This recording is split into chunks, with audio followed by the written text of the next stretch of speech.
Terhitung sejak pemilu tahun 1999, banyak pesohor yang ikut dalam kancah politik. Tidak hanya menjadi sosok penghibur, artis-artis ini pun turut serta dalam politik praktis. Keberadaan artis dalam perhelatan demokrasi bukan saja saat pemilihan legislatif yang dinilai menguntungkan partai politik. Namun, para pesohor ini juga terlibat dalam pemilihan kepala daerah dan bersaing dengan tokoh masyarakat. Sebagai kota yang syarat dengan permasalahan, menjadi calon pemimpin di DKI Jakarta memacu adrenalin tokoh masyarakat dan pesohor untuk mengurainya.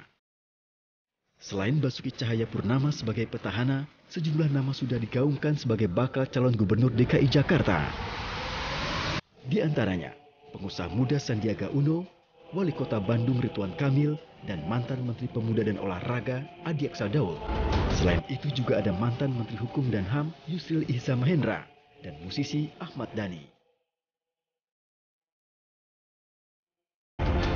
Harapannya tidak saja berdagang politisi pesohor untuk meraup keuntungan partai pendukung, tetapi juga dapat mengurai kusutnya permasalahan kota Jakarta yang pelik ini.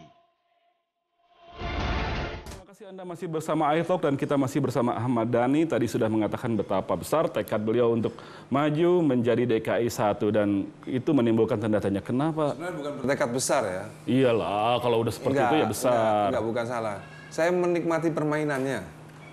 Anda anggap ini cuma permainan? Menikmati permainan. Loh, iya artinya ya hidup ini kan permainan kan. Udah ada ayatnya itu. Iya, itu di Al-Quran ada. Hidup hanya senda gurau dan permainan biasa. Saya menikmati permainan dan prosesnya. Masalah jadi atau tidak itu nomor 2 lah gitu loh. Tapi kenapa sampai concern dalam politik? Bukan concern dalam politik, saya concern terhadap Jakarta. Jadi gini ya. Ya, ini kan tetap jalur politik yang ditempuh. Aku ini setiap hari kesel sama Ahok. Gara-gara tol TBC Matupang itu macet. Itu kan jasa marga atau segala macam urusannya. Ahok juga apa? Iyalah, itu kan wilayahnya dia dong, ya kan? Ya kan wilayahnya dia. Kan dia bisa turun tangan. Itu kan Jakarta juga. Kalau tol aja macet itu kan udah keterlaluan. Udah kita bayar. Ini kan bayar mau tol nggak macet. Juga, iya. Saya udah beberapa kali nge-tweet, bahkan saya kasih tweet kalau mau tahu caranya silakan call saya kasih tahu caranya. Dia nggak nge-call saya juga gitu loh kan. Nggak beres-beres juga. Nggak beres-beres juga. Kemarin saya pergi ke Taman Mini, macet lagi 1 jam, hampir 2 jam ke Taman Mini dari Pondok Indah. Lewat tol. Cuma gitu loh. Jadi saya sekarang ini Ahok ini nggak benerin TBC Matupang apa gara-gara gua tinggal di sini ya. Jadi gua jadi kesel. Rasain lo katanya kalau segitu kan ya kan. Biar pindah ke Pluit kali biar jadi tetangga. Iya. Bener loh, itu sebenarnya masalah kecil sebenarnya gampang. Kalau saya tuh ngelihat gini ya, yang masyarakat tuh butuh dampak yang langsung kelihatan. Ya. Kalau saya tuh pengen ngasih usul juga kepada Ahok gitu. Kalau dia terpilih atau apa nggak kepilih, misalnya dalam waktu masa jabatan dia sekarang ini ya. Kalau saya dalam seminggu, saya jamin masyarakat Jakarta tidak akan punya masalah dengan yang namanya angkot, metro mini, dan lain-lain. Seminggu Anda jadi gubernur? Saya jamin metro mini nyupirnya bener, angkot nyupirnya bener, nggak berhenti sembarangan, dan lain-lain. Itu berat. Bisa. Nggak bisa modal wibawa aja. Bisa itu. Bisa. Bocorin dong sedikit. Gampang. Kan itu bermanfaat, kalaupun Anda nggak jadi. Itu ya, jadi... saya siapkan satpol khusus. Iya. Ya, bagi yang melanggar hukumannya pecut. Kayak di Aceh begitu. Cambuk. Ya. Daripada dipecat diantar nggak punya kerjaan ya kan. Pokoknya yang melanggar aturan tuh hukumannya cambuk. Itu buat semua pengguna lalu lintas. Enggak, khusus metro mini sama angkot. Gitu. Nanti dianggap diskriminatif. Ya kan nanti nggak bisa dong. Karena yang mengganggu tuh selalu tuh angkot sama metro mini. Nah, sekarang yang mengganggu banyaknya motor. Ya nanti motor berikutnya minggu kedua. Oke. Ya kan? Minggu kedua. Kalau motor kan udah ada SIM dan lain-lain kan itu kan bisa di ini. Tapi kalau angkot, kalau SIM mereka dicabut, mereka nggak bisa kerja kan. Anda benar-benar menilai bahwa ini semua hanya sebuah permainan. Hidup adalah permainan. Ya itu ayatnya seperti itu. Hidup. Tapi masa nggak ada ideologi yang mendasari Anda untuk turun dalam politik? Jangan bicara saya tentang ideologi dong. Nah mau dong, orang juga pengen tahu. Siapa tahu nanti saya milih Anda juga kan. Ya kalau ideologi saya tentang politik lebih luas lagi ya, kita nggak bicara Jakarta ya.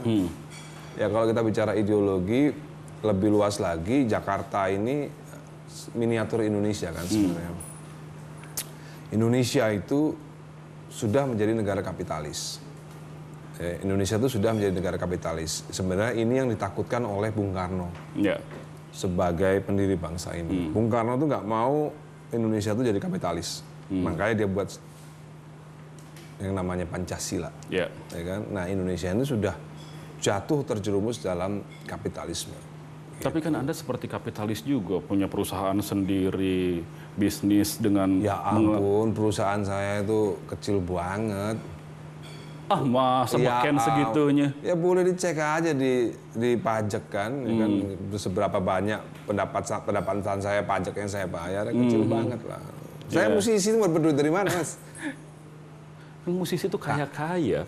Cek aja di iNews berapa bayaran saya. Acara Logika Ahmad Dhani itu, ya kan?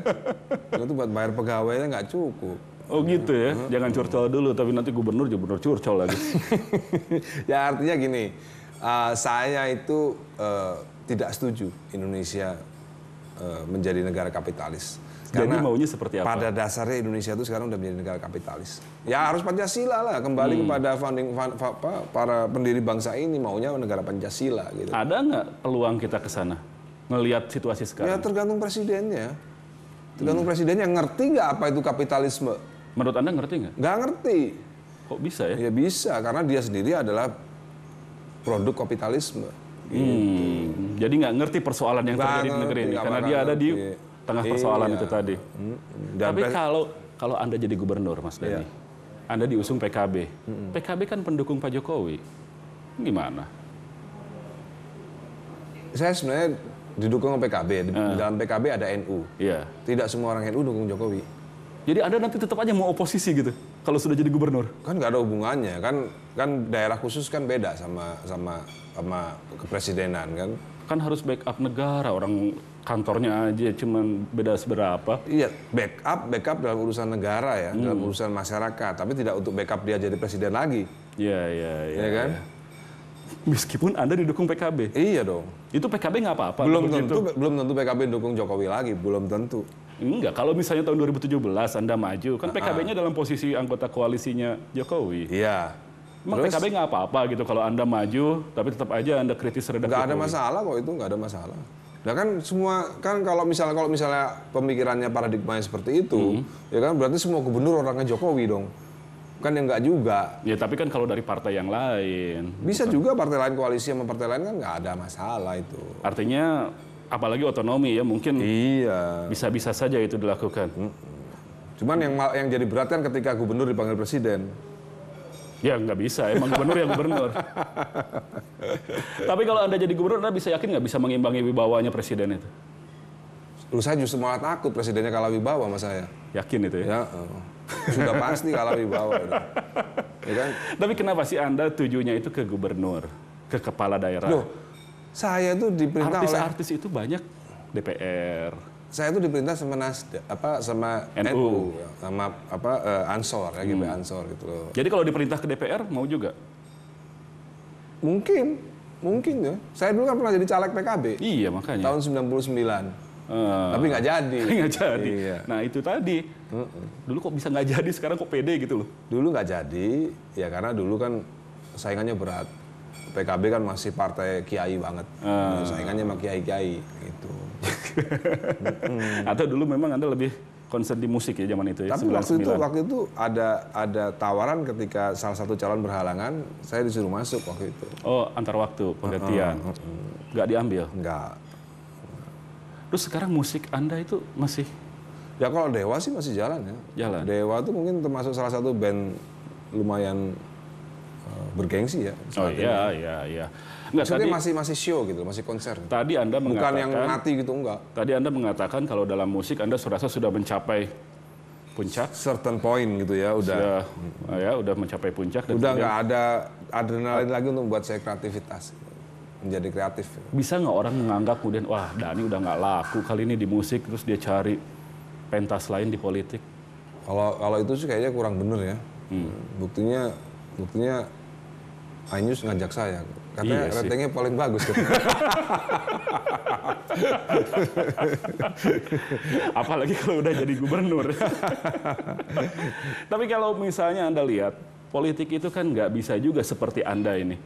Dari dulu kan Anda seperti itu aja sikap lurus. Bisa. Gitu. Politik kan kadang-kadang. Saya pernah ketemu pengusaha ya, beberapa kelompok pengusaha katanya, Mas Dhani nggak bisa seperti ini, Mas Dhani harus seperti ini karena rakyat maunya seperti ini. Nah, gitu kan. itu. Nah iya, kalau saya, rakyat harus ngikutin saya dong.